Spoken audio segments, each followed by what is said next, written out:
Hello students, welcome back to Resolution Study Point.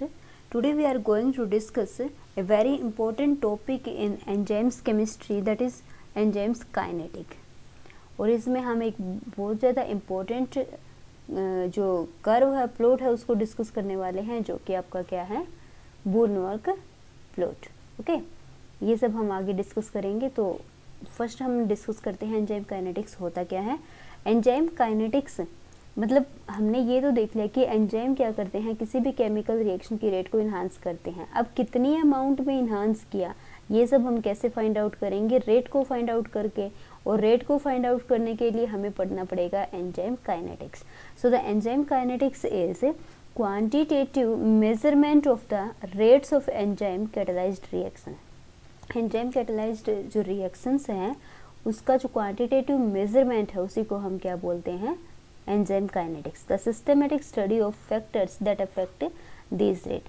साथ साथ हम ये भी पढ़ेंगे कि जो केमिकल रिएक्शन की रेट है वो कौन से फैक्टर्स पे डिपेंड करते हैं, कौन से फैक्टर्स केमिकल रिएक्शन की रेट को अफेक्ट करते हैं.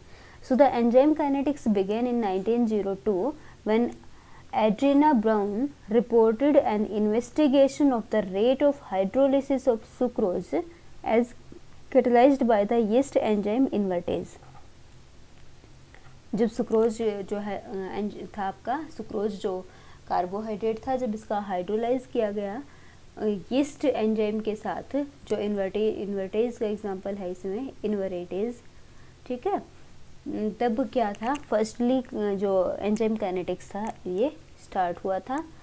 ब्राउन ने क्या देखा वो देखते हैं. Brown demonstrated when sucrose concentration is much higher than that of enzyme reaction rate becomes independent of sucrose concentration. Means जब सुक्रोज की कंसंट्रेशन एंजाइम के कंपैरिजन में बहुत ज़्यादा लार्ज थी, मीन्स एक्सेस में था, तो रिएक्शन की जो रेट थी वो सुक्रोज की कंसंट्रेशन से इंडिपेंडेंट हो गई थी. ठीक है,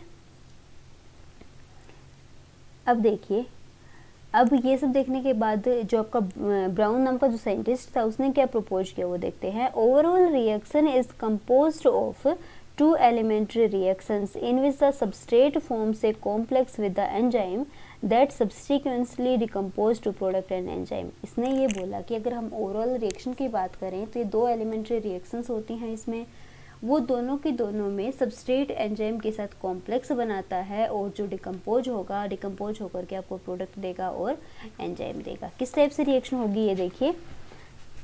सबसे पहले आपके पास एंजाइम होगा, वो सबस्ट्रेट के साथ कंबाइन करेगा. कंबाइन करने के बाद आपको जो कॉम्प्लेक्स मिलेगा वो क्या होगा, ES. अब जो ES जो एक्टिवेटेड कॉम्प्लेक्स है, इसकी फॉर्मेशन को हमने लिखा फॉर्मेशन कांस्टेंट K1 से.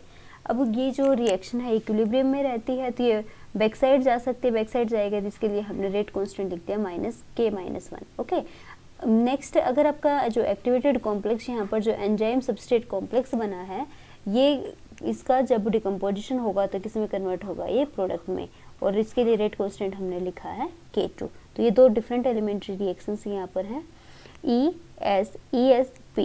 इन सब का मतलब क्या है वो देखिए. E का मतलब क्या है, एंजाइम, S का मतलब है सबस्ट्रेट के लिए, ES एंजाइम सबस्ट्रेट कॉम्प्लेक्स, और P क्या है, product. Okay, according to this model, when the substrate concentration becomes high enough to entirely convert the enzyme to the ES form, the second step of the reaction becomes rate limiting step. अगर substrate की concentration इतनी ज़्यादा है कि वो सारे के सारे एंजाइम को ES की फॉर्म में ले आता है, तो जो आपका सेकंड स्टेप होता है वो आपका बन जाता है रेट लिमिटिंग स्टेप, यानी rate determining step. The overall reaction rate becomes insensitive to further increase in substrate concentration. ठीक है, ओवरऑल रिएक्शन की रेट इंक्रीज करने के लिए हम सबस्ट्रेट कंसंट्रेशन के रेट को इंक्रीज करते हैं. तो हम क्या बोल सकते हैं भाई कि जो आपकी रिएक्शन की रेट है ये इसके सेकंड स्टेप के ऊपर डिपेंड करेगा.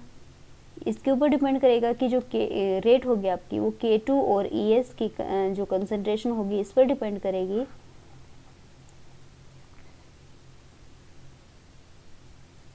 The general expression of the velocity that is the rate of reaction. मैंने बताया अभी आपको कि E था, किसके साथ कंबाइन किया, S के साथ, एक्टिवेटेड कॉम्प्लेक्स दिया, रिवर्सिबल रिएक्शन थी बिल्कुल ऐसे, और ये फर्दर ब्रेक करेगी प्रोडक्ट में.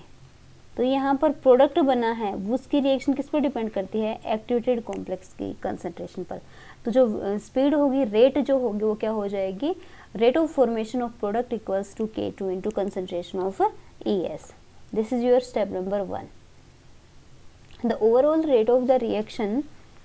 अब हमें तो क्या करना है, ES की कंसंट्रेशन फाइंड आउट करेंगे, और ES की कंसंट्रेशन फाइंड आउट करने के लिए हम यहाँ पर यूज़ करेंगे स्टेडी स्टेट अप्रोक्सीमेशन का। स्टेडी स्टेट अप्रोक्सीमेशन का देखिए, स्टेडी स्टेट अप्रोक्सीमेशन क्या है, the difference between the rates of elementary reaction leading to the appearance and those of resulting its disappearance.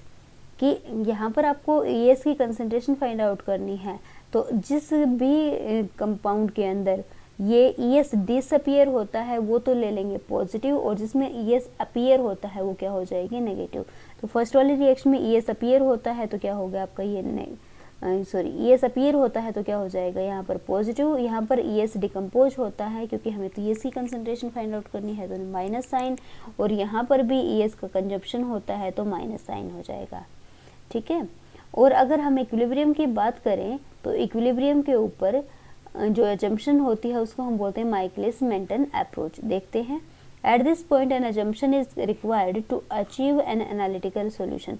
The rapid equilibrium assumption that is Michaelis Menten approach, MM approach, that is steady state approximation assumption, steady state approximation या फिर steady state assumption, Briggs and Haldane approach.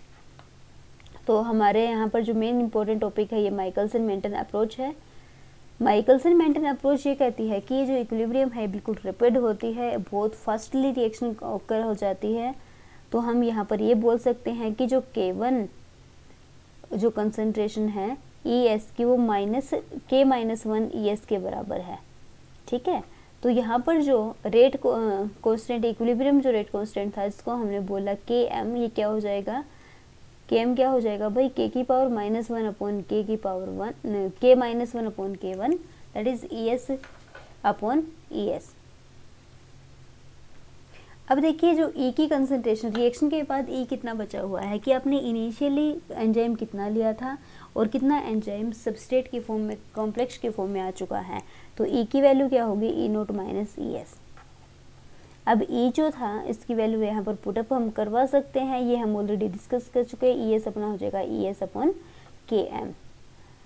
अब जो E की value आई है उसको substitute करेंगे यहाँ पर, जो कि क्या थी अपनी E0 माइनस ES, ये आ जाएगा आपका कंपाउंड, ठीक है। अब देखिए इसका मतलब ये हुआ कि ES कॉम्प्लेक्स की concentration into Km equals to E0 into S minus ES into S। Negative वाले जो साइन वाला जो कंपाउंड है इसको इधर लेकर आएंगे, ये पॉजिटिव हो जाएगा इक्वल्स टू E0 S, और यहाँ से हम कंसंट्रेशन किसकी फाइंड आउट कर लेंगे, ES की कंसंट्रेशन। और जब हम ES की कंसंट्रेशन फाइंड आउट करेंगे तो ये हमें मिलेगा E0 S upon Km plus S, ठीक है। तो हमारी स्पीड क्या थी, K2 into ES concentration. ES की वैल्यू यहाँ पर जो ऊपर हमारी इक्वेशन आई थी वो यहाँ पर पुटअप कर देंगे। अब जो K2 और E0 का प्रोडक्ट होता है इसको हम बोल देंगे Vmax। क्या बोल देंगे, Vmax। तो हम यहाँ पर क्या बोल सकते हैं कि Vmax equals to K2 E0। तो बेसिकली हमारी जो रिएक्शन आई वो हमारा क्या आ गया, माइकलसन मेंटन अप्रोक्सीमेशन जो आई ये अपना होगा speed of the reaction equals to Vmax S substrate concentration divide by Km plus substrate concentration, okay. Steady state approximation क्या होता है कि भाई जो आपका इक्विलिब्रियम पॉइंट होता है वहां पर कंसंट्रेशन हमेशा सेम रहती है, ठीक है।